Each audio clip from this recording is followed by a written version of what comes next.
দিচ্ছে। সড়কের সাথে একটা গাছ কাটলে ছায়া থাকে না, সড়কের পাশে গাছ সৌন্দর্য পরিবেশের ভারসাম্য বজায় রাখে। তা আপনি একটা গাছ যদি কাটবেন তাহলে সেটা তো অবশ্যই সেই দপ্তরের লোকজনকে জানানো উচিত এবং জানায়, কিন্তু আপনারা সেটা করেন নাই। কার গাছ? আপনার নিজের? আপনার নাম কি ভাই? আপনার বাসা এইটাই?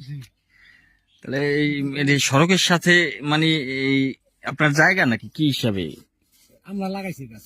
আপনারা লাগাইছেন? এমনিতে কাউরে জানাইছেন যে আমরা গাছ কাটতেছি?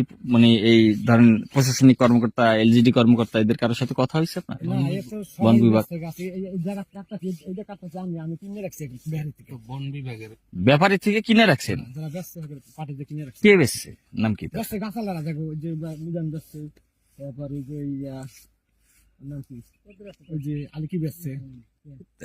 তারা কি বংশ? ওই যে মিজান বললেন দারোগা, রানিং দারোগা। তার বাসা কোথায়? এখানেই? তাহলে সে গাছ লাগাইছিল? সব গাছের নিজস্ব লাগাইনি, সবাই মালিকানা লাগাই না, মালিকানা সবাই লাগাইছে। তাহলে এইভাবেই যার প্রয়োজন আছে সে কাইটে নেয়, এভাবেই চলতেছে। যে গাছ লাগায় হে কাটিয়ে নেয়, যে আমার দ্বারা জমি তো সম্ভব না। না, সড়কের সাথে ধরেন জমি দিচ্ছে, আগের টাইম হলো যে সরকার লাগাইছিল, সরকার নিয়ে গেছে। সড়কের সাথে একটা গাছ কাটলে ছায়া থাকে না, সড়কের পাশে গাছ সৌন্দর্য পরিবেশের ভারসাম্য বজায় রাখে। তা আপনি একটা গাছ যদি কাটবেন তাহলে সেটা তো অবশ্যই সেই দপ্তরের লোকজনকে জানানো উচিত এবং জানায়, কিন্তু আপনারা সেটা করেন নাই। এই স্থানের নাম কি ভাই? এটার নাম ধুলুগ্রাম। ধুলুগ্রাম না? ঠিক আছে। আপনার কয়টা কাটলেন? একটি।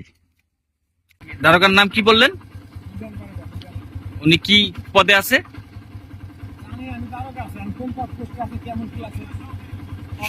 সহকারী ওসি। কোন থানা ভাই? কোন থানায়?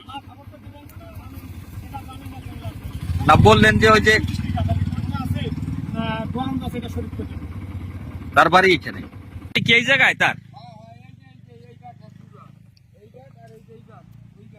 তাহলে এই রাস্তার কাছেও তার?